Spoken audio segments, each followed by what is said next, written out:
શહેરના અક્ષરવાડી રોડની બાજુમાં ગુજરાત ગેસની લાઈન લીકેજ થતા દોડધામ મચી જવા પામી। ભાવનગર શહેરના વાઘાવાડી રોડ પાસે અક્ષરવાડીની બાજુમાં બીએમસી દ્વારા ગટર લાઈન ખોદવાનું કામ ચાલુ હતું।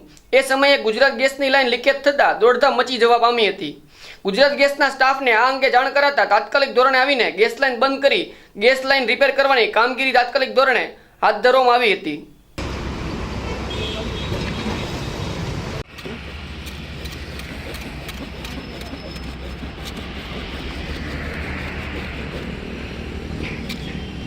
Channel